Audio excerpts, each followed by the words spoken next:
Hey everyone, it's Simon from Higher Plane Games. Hope you're well and having a great day. Welcome to Egyptian Senet, a video game adaptation of a very, very ancient board game. Now, I love ancient Egypt, but I don't remember Senet being taught at school. I wish it was. I do love a board game. I don't necessarily get the time to spend playing them as I would like to. All my friends live disparately across the country and the world, and so it makes it a bit awkward sometimes to get together to play games. Though now that I've just said that, my mate Mike will now rib me constantly because I'm always the one that never turns up to his board game meet. So sorry, Mike. But the Egyptian Senet, it was always depicted on tombs for several people when they buried, and the word Senet kind of means passing or afterlife. And the idea of this, if I just dive into the game, Destiny does await, is it's like a weird mishmash of backgammon, snakes and ladders, and so on and so forth. And so what I wanted to do is just kind of show you how the game works, which is very much up for debate because no one really knows the exact rules of Senet because it's been lost in translation. No one's ever translated it down, but it's been depicted on several tombs. Several pharaohs were buried with their own version of Senet, which is quite cute. And yeah, the idea was that ancient Egyptians really favoured luck as a thing, or as a commodity that was kind of bestowed upon them by the gods.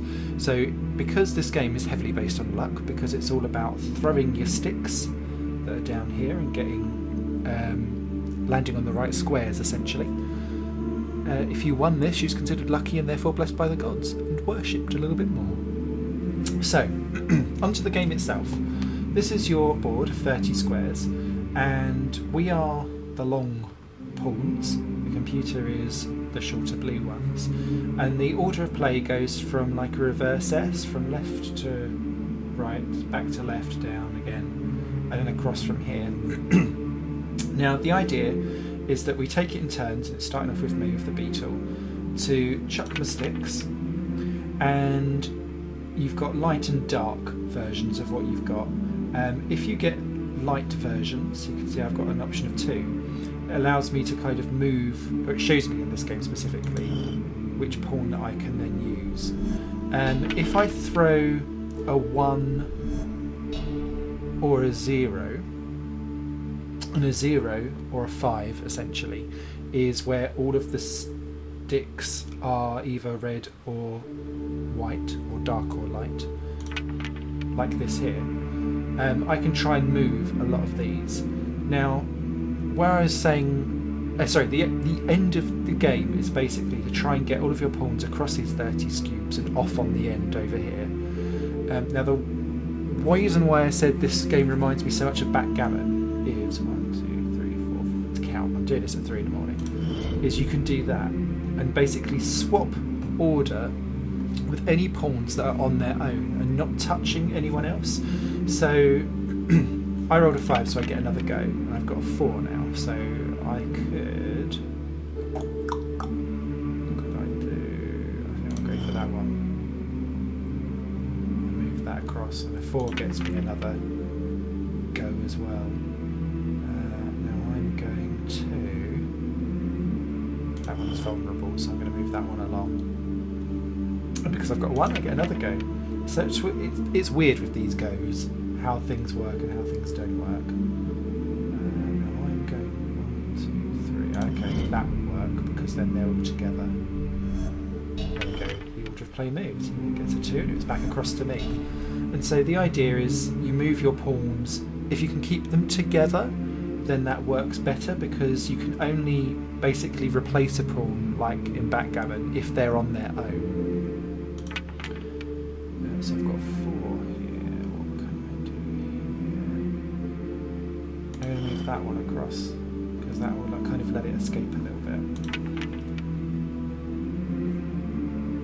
Don't do that because really that one on its own can't really go much worse. And there we go. It's now protected those 4 pawns. So we're like, what do we do now? So I'm going to that to move those together. And back across the play goes. Now at some point we'll get across to these last 5 squares down at the bottom here, and this is kind of where the snakes and ladders side of the game comes into play. That'd be a bitch. There's one kind of space here which is called like the afterlife. The House of Afterlife, and that's kind of like your respawn point. If you have any issues across any of these squares, essentially every single pawn must land here, where you've got the first little thing at the bottom, and that's called the House of Happiness. So regardless of how you're getting across to here, everyone must land on this square, which is like the 26th square on the board game.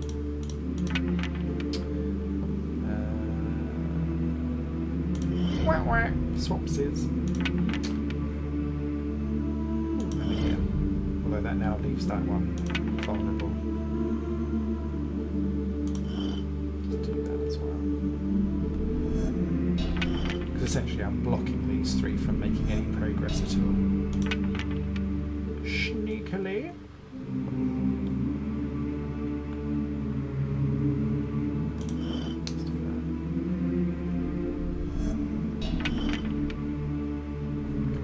One might sneak in. Let's do that.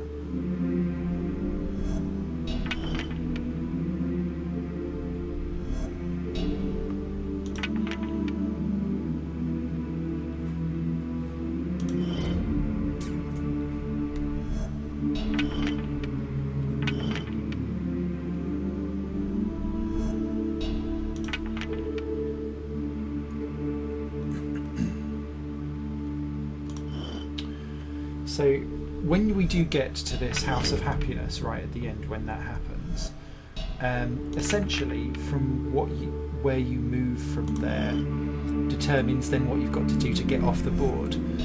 If you land in the water, which is the House of the Water, that's like the equivalent of dying because you've drowned trying to cross over and pass on to the afterlife. Is essentially what that's trying to say. And what then happens is, keeps us safe.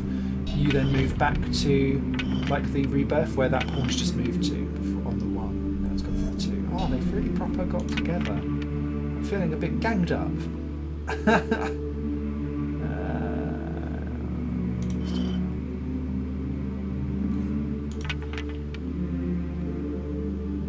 This is going to come a cropper quite soon, I can tell.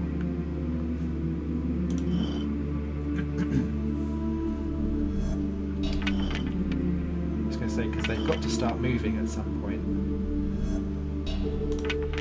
So with this 5, 1, 2, 3, 4, 5, I'm going to move him to the afterlife. Oh, there you can see it's ascended. So the idea of this is if I then move it for a 3, 1, 2, 3, that will get that person to there, and they're safe. And then to get them off the board, I then have to roll a 2, or throw a 2, sorry, to get them off. You must be exact, so if you land on that one, you need 1, this one 2, this one 3.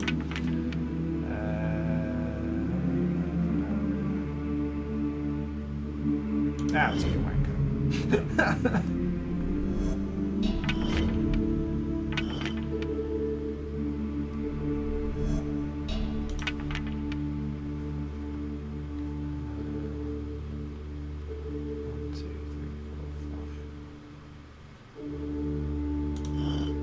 I feel like that's a bad move. There we go, a 2, so that gets that one off. And the idea is the first one to get all of their pawns off wins. That sounds very bad now. Now that I've said that.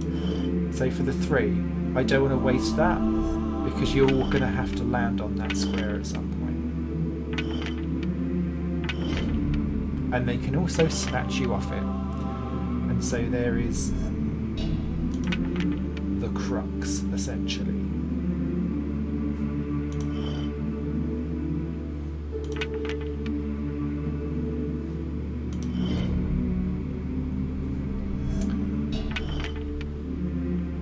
And so the game itself becomes quite a shuffler. Because you're really having to work out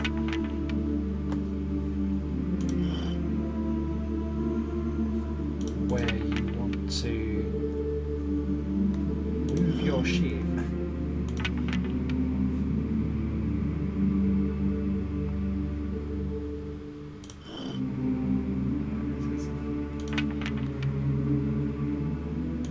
Do that because then it makes them all safe again.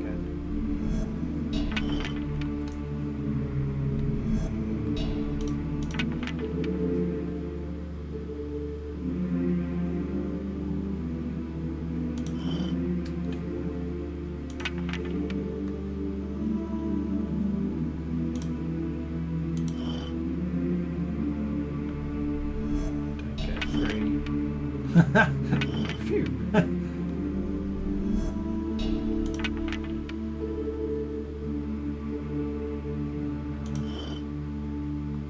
And because that one's not moving forward, he's backing us all up because we're now going to be in a race. Now I've got moves where I can't move, so you can be quite strategic in your blocking, the same as you could in backgammon as well. And it's the game that I really do like rate this game to the most. Let's do that. Block them.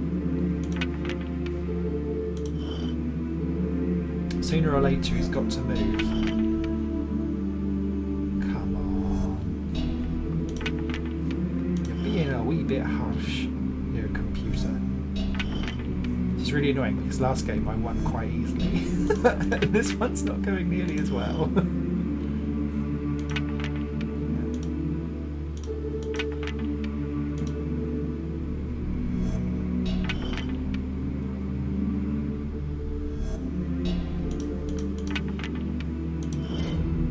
I can see why he's blocking everything, but yeah, now we're stuck, so I'm going to have to start moving, mate. Unless he wants to bring all of his stuff along.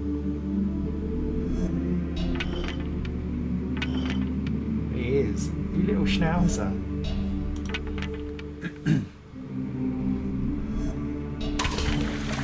Ha! So there you go. So he died.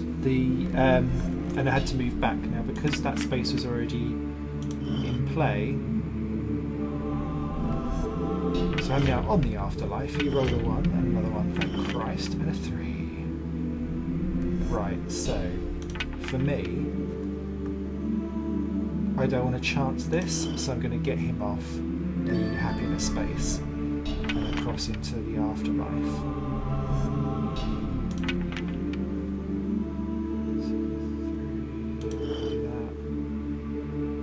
Keeps those 3 safe. I don't mind that one shuffling back a bit. Ah, another one. Whack whack. And that's because he's got nowhere to go. So if he rolls a 1, I'm forcing him into the water. And with that 2, that one goes.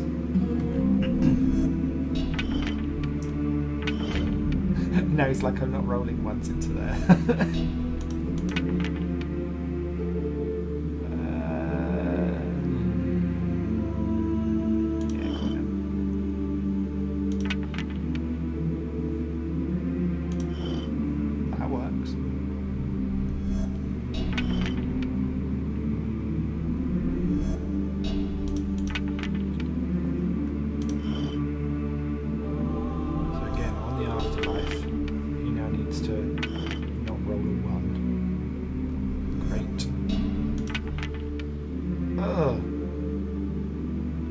So for me, I'm going to do that because I don't want to go into the afterlife, and if I'm going to roll again, I'd rather roll a 3 and get over the water. And there's your tactics.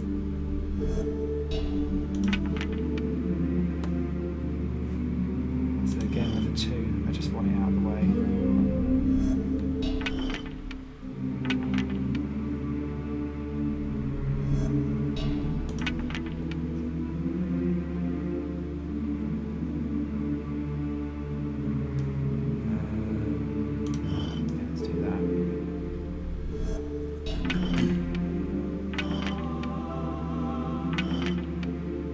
So he's now got 1 over.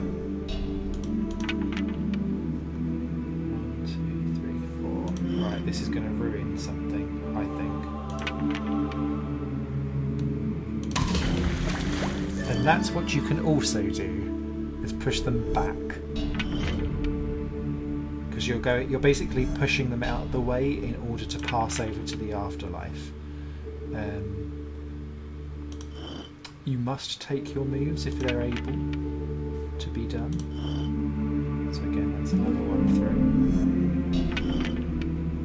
Even if that does leave you exposed. I'm a bit worried about my people now.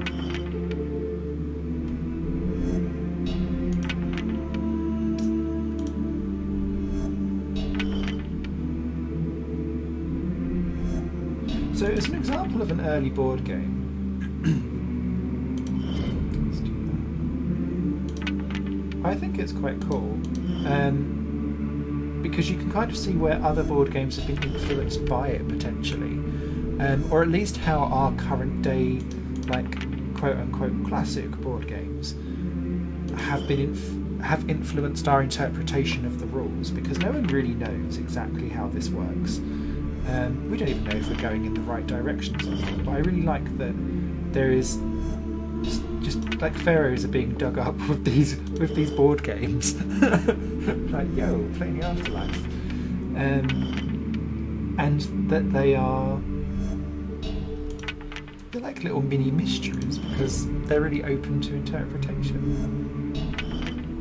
And this one takes, I think the name's Sea Bell. I can't remember off the top of my head, but there's like a couple of different people that have got their own slight twists and interpretations, and this isn't like the most exacting version of anyone's. This one's got its own little twists to it as well, but the general premise is the same. Okay, so let's get another one. It's the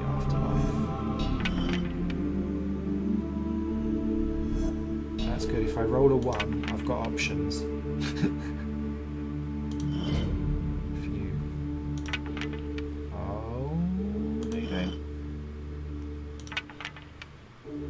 Yes. Wow. Ooh, jammy.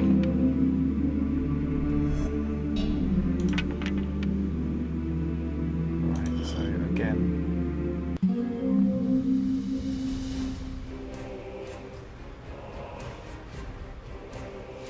So the game gets dramatic when you've only got 2 pawns left. Oh no!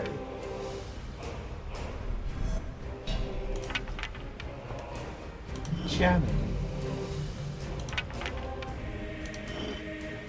I'll have that back, thank you.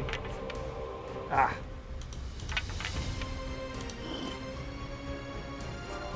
So you roll a 1, 2 or a 4. Fine, you roll a 3. Throw a 3. It'll always be rolled to me. Right, I want to get over.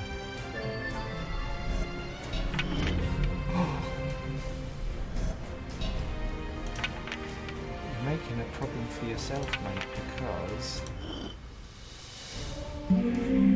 I just have to keep battering away at the same one. 1, 2, 3. So if I get a 4.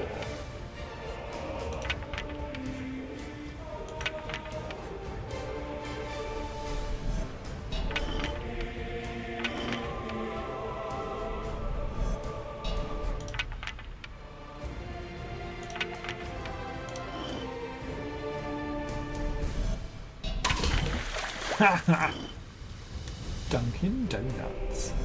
Dang it. I also find it really weird that like rolling a 1 or throwing a 1 gets you an extra. Oh no! I've done so well. Don't let my last pawn ruin it for me. That's fine. Everyone goes to the afterlife. I'm in a giving mood.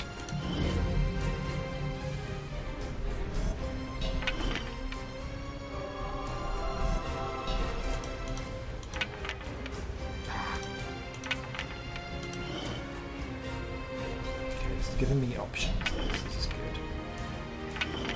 Ooh, no, it's not.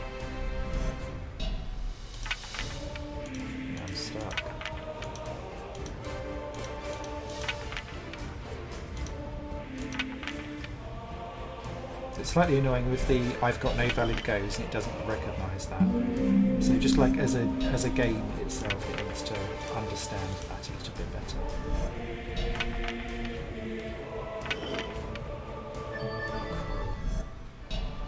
Need a 4. Okay. Oh, I can't lose now. I've done so well. He's backed me up to my bumper baby. He's really worked well in the afterlife. That'll do. That's all that. Right, I'll have 2 now. Oh, it doesn't matter because he's got 1 there. Oh no! Oh, you Jimmel Jammels.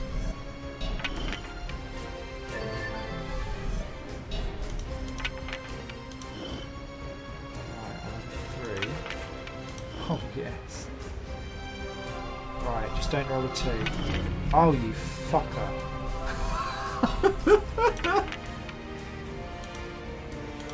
Again, I'm stuck, so I just have to roll until I throw, sorry. I tell you what, if anyone wants to watch this video back, like in the future, I'll put a disclaimer, you have to take a shot of alcohol every time I say roll instead of throw. Make this video so much more poisonous. Oh dear. Oh, I tramped the computer last time. It clearly knows. Right. Ha. Right, just don't roll a 1. Oh, you. Went for a Dunkin' Donut. Of course you don't get your go when that happens. I think the computer's going to win. But hopefully you've at least seen how Egyptian Senet works. And why it is a game of luck. There's nothing wrong with that. Quite a lot of luck. Board games these days are board games about luck. Okay, don't get another 1. Oh, you beauty.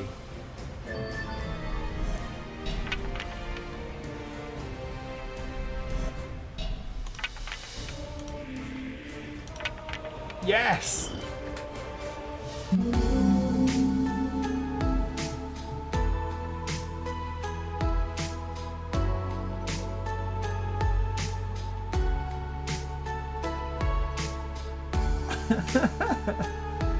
Fan me down, pharaohs.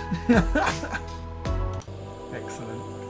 So this version is available on Steam. I have seen that there's, I think they're free as well, on mobile. So you don't necessarily actually have to pay for a copy. There's free versions with ads that you can grab as well. But yeah, I just thought it would be quite fun to take a look back at board games of old. Thank Christ I won. Thank you very much for watching. If you like what I do, please feel free to subscribe and drink along with me during these videos. And you guys take care. See you soon. Bye for now.